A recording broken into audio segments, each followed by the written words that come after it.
Hello and welcome to Mr. Manley History Teacher's second video on the League of Nations. We're going to be looking into the successes and failures of the League of Nations, predominantly throughout the 1920s, and we might even bring in a little bit on the Manchurian Crisis and the Abyssinian Crisis as well, time dependent. So this is part of topic 2 of the 1918 to 1939 GCSE AQA Conflict and Tension Unit. And we're going to be recapping and going back over some of the key events, key decisions made by the League of Nations surrounding events in the 1920s around the world. So that's what we're going to be looking at for today's lesson. Now, what I would recommend that you have in front of you during this session, and you can always create this on your device or on a laptop, or you can write it down if you prefer, is to create a table essentially like this, which outlines on the left-hand side the successes and then on the right-hand side the failures of the League of Nations, just so it's easy for you when you come back to revise for your GCSE assessments. It's easy for you to pick out the successes and failures of the League of Nations. So I recommend doing that whilst watching the video. If you need to pause the video now to do that, that's not a problem at all. So the different components of the League of Nations, the different aspects, the different parts of it, well, they were made up of a number of different parts, and some of these different components, it could be argued, caused the failure, or at least were an element of the failure behind the League of Nations, with war breaking out, or the Second World War breaking out in 1939, although there were some elements of it which might not have necessarily led to the failure of the League of Nations. So let's just go through them in turn then. So the League of Nations, we'll start off with the committees, like the International Labour Organization, which dealt with working conditions around the world, and the Health Committee, which is sort of like a precursor to the World Health Organization, which works at the UN today. And they tried to deal with either working conditions or health conditions around the world. So we might look at, on the next slide or two, some examples of some of the successes or failures of the International Labour Organization and the League of Nations Health Committee. Now, it's also made up of an assembly, which met once a year.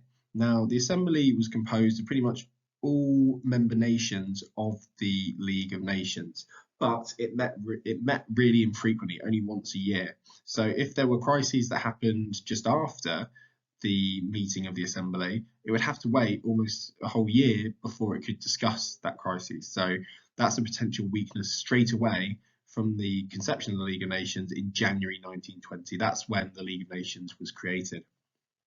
Then it was also composed of a small secretariat, so as the word secretariat suggests, like secretarial work, and they dealt with the administrative aspects of the League of Nations. There was also a Court of International Justice.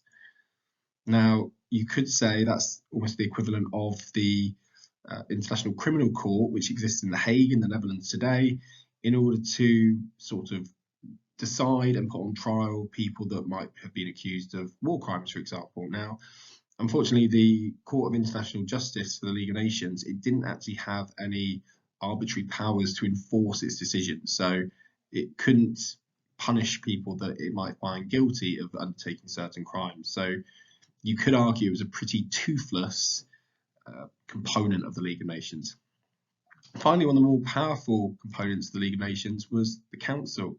Now, this was composed of 4 nations. It was composed of Britain, France, Italy, and Japan. And they met more regularly to consider crises, like, for example, the Vilna crisis or the Corfu crisis. Now, there was a sense of awkwardness in the Council at times, because at certain moments in the 1920s and 1930s, actual members of the Council became involved in crises involving the League of Nations. So that in itself, you could argue, was a weakness, the membership of the Council. Furthermore, the membership didn't include countries from South America or Africa. And importantly, the United States was never a member of the League of Nations, which many historians consider to be one of its key weaknesses, in the sense that it couldn't really enforce its rulings or decisions. So 4 members of the Council: Britain, France, Japan, Italy, and that in itself could be argued to be a weakness potentially of the League of Nations. Right from its creation, there were debates on what the League of Nations should look like. Now, Woodrow Wilson, if you've seen my video on the recap of Unit 1 of the Conflict and Tension Unit, focusing on the Treaty of Versailles and the other post-war treaties, it was mentioned that Woodrow Wilson, it was actually his idea to create a League of Nations. Now, he wanted to essentially act like a world parliament, and representatives of all nations would come together to decide on matters that affected them all. Clemenceau and France, on the other hand, really wanted the League to have its own army. Again, this is in reference to the fact that it was still concerned, there was still concern in France that Germany might want to invade France again in the future. However, it'd be less likely to do so if there was a deterrent of a strong League of Nations army. Britain wanted a more simple organisation that would only convene when there were emergencies. So there was an organisation like this that already existed called the Conference of Ambassadors. So this idea wasn't really taken too seriously by the other leading countries like France, America, and Italy and Japan. So the League, as I mentioned already, it was created in January 1920, and because of the way that Europe was arranged and reorganised after the First World War, it wasn't long before disputes started to arise in the 1920s. And some of these disputes came about from the fact that the Austro-Hungarian Empire had been broken up into smaller states, and not only in the former Austro-Hungarian Empire, but also in northeastern Europe as well, where the Baltic states like Lithuania, Latvia had been created from the old Russian Empire. So the creation of these new nations resulted in arguments where the boundaries of these nations should be. And tackling these disputes became one of the issues or key issues for the League of Nations to basically figure out during the 1920s. And there were quite a few of them, and we're going to look at them now. So in some respects, the League of Nations in the 1920s did have some successes, and we'll start off with those first, and we'll go through these in chronological order. So first of all, the League did, in 1920, manage to organise 500,000 of prisoners of war to return home to their respective countries, their countries of origin, that they were from before the First World War. So it could be seen as a success. In fact, what I think we might do is do the future ones, highlight them in green or red. So we'll start with green for the successes. Now, in 1921, there was a dispute between Sweden and Finland regarding some islands that sit in between Finland and Sweden called the LON Islands. Now, Sweden and Finland both appealed to the League of Nations to settle this dispute, and in the end, the League of Nations decided to keep the LON Islands with Finland, even though 90% of the population in the LON Islands were Swedish. But both countries accepted the outcome of that decision. So this could be argued to be a success for the League of Nations because both countries accepted the decision. The next success the League of Nations experienced was from about 1922 onwards with regards to Turkish refugees who were returning back to Turkey. The Ottoman Empire has been disbanded, and the League set up camps and helped to feed Turkish refugees, and this was seen as a success for the League of Nations. Another success that happened a year later, in 1923, was the help the League of Nations gave. And again, I mentioned this in the last video that I created on the treaties on Germany's allies after the First World War, and the fact that Austria never actually repaid any of its reparations back to the winning countries after the First World War. But the League of Nations did send economic experts to help the Austrian government when it went bankrupt, and this could also be seen as a success. Now, in 1925, there was a conflict between Greece and Bulgaria after, interestingly enough, it was known as the War of the Stray Dog because a Greek soldier's pet dog wandered across the border into Bulgaria, and the Bulgarian soldiers manning the border thought that it was the start of an invasion. So they shot dead the soldier after he was wandering after his dog, trying to get it back. A conflict broke out, and the League of Nations intervened and told Greece to pull out and take its soldiers out of Bulgaria, which they did. So this could be seen as another success for the League of Nations. Now, in terms of those different different components of the League of Nations. When we looked at the structure earlier, we looked into the labour organisation, and this part of the League of Nations helped to free 200,000 slaves from countries predominantly in West Africa. So this was seen as another success for the League of Nations. After more than 10 years of work, 26 League nations signed an international convention to combat the drugs trade, a law that still exists today. And this happened in 1936, so 10 years later. And this, it could be argued, was another success for the League of Nations. The final success, this sort of covered most of the 1920s, was the League of Nations working to prevent the increase of cases of malaria and leprosy. And this could also be seen as a success. So there's quite a few successes there. We've got 6 or 7 successes in total. Let's go through some of the failures, though, because there were numerous failures that happened in the 1920s, and a couple more we'll look at in a bit. So the Poles invaded Vilna, the capital of Lithuania. The League ordered Poland to withdraw, but Poland refused, and the League didn't do anything. It was, like, as we've mentioned before, it didn't have an army. Now, when we looked at the different components of the League of Nations, we saw that there was no army or no military component. So the League couldn't really force countries to do what it instructed them to do. So that was a failure. In 1923, an Italian general who was actually looking at the border between Greece and Albania was shot dead by Greek partisans, and Mussolini ordered the Italian Navy to bomb the island of Corfu, to shell it with its ships. And Greece appealed to the League of Nations for help, and the League of Nations told Mussolini to pull out of Corfu, stop shelling and bombing the island of Corfu. But Mussolini ignored the League's orders to pull out of Corfu, and then actually demanded the League of Nations make Greece pay money to Italy for the death of the general that was killed by the Greek resistance fighters. And the League actually backtracked and supported Mussolini. Now, this was seen as a weakness of the League of Nations, in the sense that it prioritised and seemed to show favour to powerful countries like Italy over smaller countries like Greece, or apparently smaller countries like Greece.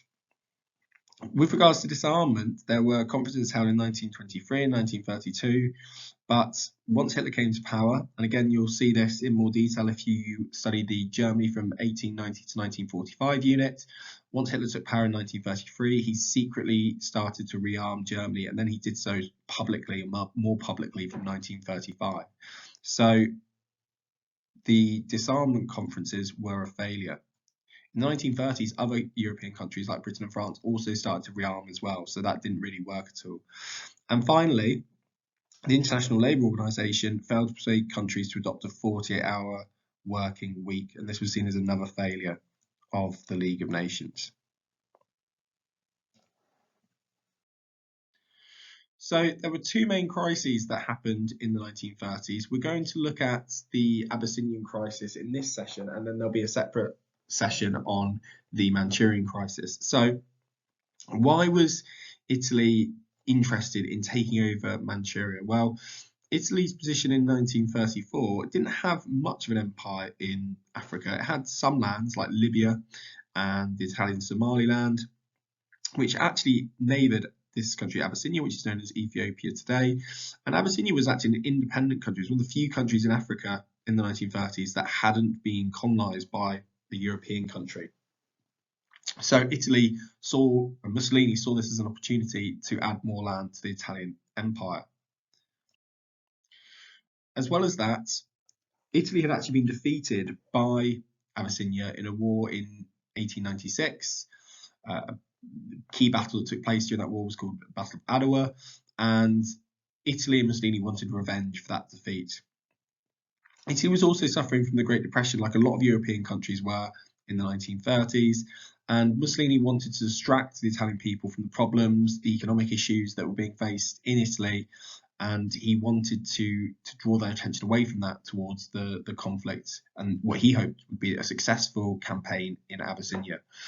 And Mussolini also wanted to sort of err on the side of German support rather than Great Britain and France after the Abyssinian Crisis, but before, Mussolini actually thought that Great Britain and France wouldn't object to his invasion in Africa because he'd signed what was known as the Strasser Front with Britain and France in April 1935 in order to sort of not surround Germany, but create an alliance against Germany. So he didn't think that Britain and France would impose any sanctions on Italy, but they did. And as we mentioned already, Mussolini wanted to expand Italy's empire and almost make it like the Roman Empire 2,000 years earlier. Now, as a little bonus task here, what I've put on the slide is how to plan for a 12-mark question. So what I would recommend for the 12-mark question, the conflict and tension paper, is to create a table like this, only a very brief sketch version of a table like this. And what you want to think about are reasons for the source being useful that you can include in your answer. And you'll probably be asked about two different sources, sources A and B, or wording that's similar to that.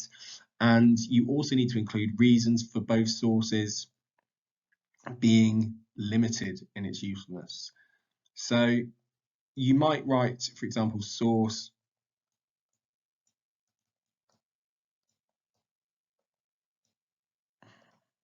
A on both sides, and then you might write source B on both sides. And then what you'll want to do is you'll then want to write down reasons for source A being useful and source B being useful, and then reasons why source A might be limited in its usefulness and source B might be limited in its usefulness. You don't want to say that either source is not useful at all. You want to try and give yourself an ability to write a nuanced answer. And if you want to, you can have a go answering this question. So how useful are sources A and B for a historian investigating how effective the League of Nations was in dealing with the Abyssinian Crisis? So there's not much information on this slide regarding the content, the provenance, of both sources. But what you would do in your answer is you would explain how your own knowledge makes each source useful or limited in its usefulness, and evaluate how reliable each source is using the provenance and purpose. Now, both these sources were created by British cartoonists after Italy invaded Abyssinia in 1935. So it gives you a bit of information there regarding the provenance, who's created these sources, and when it was created in about 1936. So to answer this question, it should take you about 15 minutes, and you need to base your judgments on the content of the sources, your own knowledge about what was happening at the time, the provenance, so who made the source or sources, and why you think the sources were created. You need to do that for both sources A and B. Okay, and like I said on the previous slide with the table, reasons why source A would be useful but limited in its usefulness, and then source B, reasons why it would be useful and then limited in its usefulness. So thanks so much for listening, and I'll speak to you soon.